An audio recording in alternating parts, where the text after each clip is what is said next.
Hey guys, Cricket 113, we're back. We're back at the pot. So, here's the pot. Let me open her up. Shake off the moisture. So, all those things I showed you before, the potatoes, the carrots, the onions, the 2 little onions, and the beef, I threw in here and I sauteed. Just let it simmer up. Now you can see down there, there's a good liquid going on. And that's just flavor right there. That's why you do that. You don't just throw everything in a liquid, saute your beef and then throw it in water and with all your vegetables. You want to just saute all this stuff. This is how it's done. So anyway, at this point, we're ready to add our other liquids and maybe some spices. So I usually use garlic powder if I have fresh garlic. I don't think I have any right now, so I'm using garlic powder because I love garlic. Garlic's really good for you. And then we got onion powder. You could put rosemary in there if you want. You could put some basil if you want. Whatever you like, really. Just put in what you like. I got some fresh parsley in there.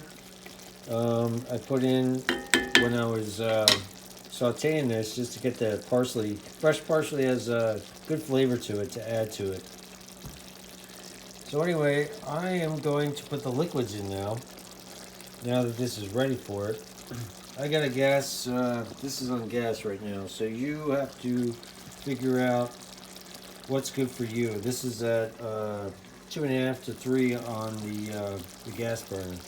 So I did buy, unfortunately, because I don't make my own beef broth very often. So I did buy some Swanson's beef broth, so I'm going to add that in there.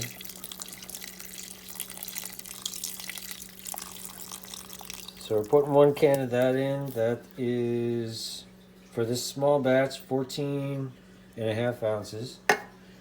And then we're going to add some, oh, what was that? We're going to add some Guinness. Some Guinness drop. This is the stout version you get at the pub. It adds a good flavor. It's got a malty flavor and a roasted flavor, so we'll add some of that in there because that just makes the gravy taste better. So what we're going to do now is just stir this up, get it all infused and mixed together. And that's pretty much it right there.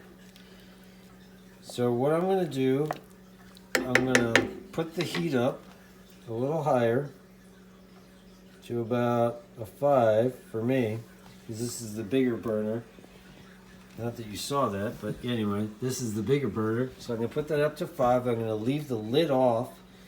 I'm going to let that kind of work its way down a little bit. And after this, once it starts to bubble a little bit, I'm going to lower the heat, put the lid back on, and then I'm just going to let it simmer.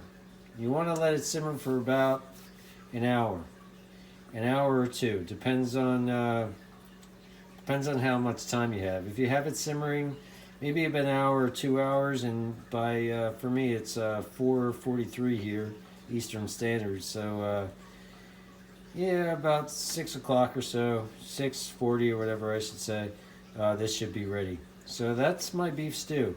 I may add some more spices right before I'm ready to serve. I'll probably add some more fresh parsley and some more onion powder and garlic powder, just because you just want that flavor, a little bit of pepper, and maybe a little salt to taste, because you always want to taste what you have. At that point, like after an hour or 2, you want to taste the broth, see what it tastes like, and see if you need salt, like seasoning or anything like that. So always taste your stuff. Don't just throw it in a pot and expect something to happen. You always have to taste it throughout the stages. So anyway, this is Cricket 113, part 2 of beef and Guinness stew. So hope you'll enjoy. And that's how you do it. Hope you guys are doing good. Keep playing with those radios. And I'll talk to you soon. Take care.